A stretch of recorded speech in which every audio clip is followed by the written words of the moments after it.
Data centre में जब company ने अपने डेटा सेंटर में उतरने के प्लान्स सामने रखे थे क्वार्टरली अर्निंग्स के आसपास, पर अब जो है उन्होंने टीपीजी से करार किया है इसके लिए।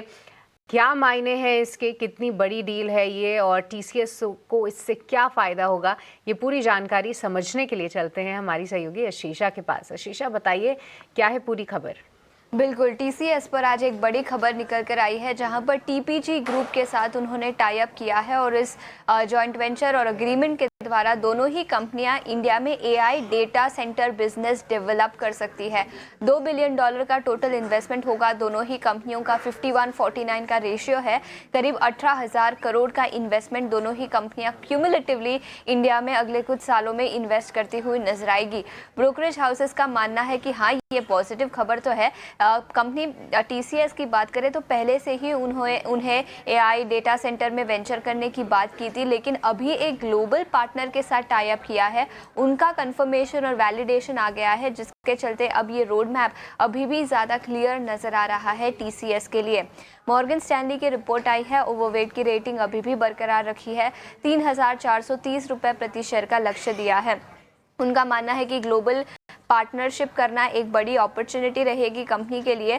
ऑलरेडी उन्होंने अनाउंस किया था 6 से 7 बिलियन डॉलर का कैपेक्स एआई डेटा सेंटर में, और अभी $2 बिलियन करेगी और बाकी का gradually over a period of time भी कंपनी इसमें डेवलप करती हुई नजर आएगी। ऑप्टिमल डेट और इक्विटी के मिक्स के द्वारा ये फंड किया जाएगा। फंडिंग की बात करें तो मैनेजमेंट से भी कुछ क्लैरिफिकेशन आएगा, लेकिन अभी के लिए काफ़ी अच्छी अपॉर्चुनिटी है। ग्लोबल कंपनी के साथ ये टाई अप है। AI data centre business 1 gigawatt की कैपेसिटी की फैसिलिटी दोनों ही कंपनियां मिलकर इंडिया में इन्वेस्ट करेगी। तो बड़ी खबर जिसके चलते टीसीएस पर आज नज़र है सबकी। ऑलराइट, बहुत बहुत शुक्रिया आशीषा ये पूरी जानकारी के लिए।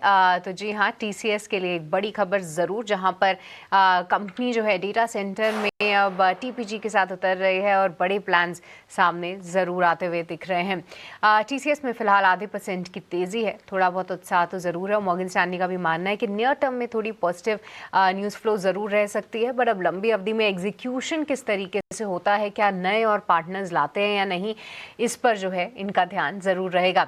पर एक बार शारदा क्रॉप केम की भी बात कर लेते हैं, क्योंकि देखिए कल जो खबर आई थी उसमें ये साफ ज़रूर था कि कंपनी ने अपनी FY26 की ग्रोथ गाइडेंस को बढ़ा दिया है। अब 18 से 20% की ग्रोथ देख रहे हैं, बजाय 15 से 18% के जो उन्होंने पहले गाइड किया था। और अब आप देखिए स्टॉक में लगभग 4% की तेज़ी आप आज के सत्र में देखेंगे। इसी के साथ साथ टायर काउंटर्स में आज फिर से एक्शन है। जेके राइस देख लीजिए, लगभग 2% की तेज़ी यहाँ पर, और साथ ही साथ सीएट, एमआरएफ, ये कुछ और काउंटर्स हैं जो कि अच्छे मूव्स दिखा रहे हैं। और बालाकृष्ण इंडस्ट्रीज भी नंबर्स इतने कुछ खास नहीं थे, क्योंकि देखिए इनके यूरोपियन और एक्सपोर्ट्स बिजनेस में जो आउटलुक है अभी भी काफ़ी कमज़ोर है।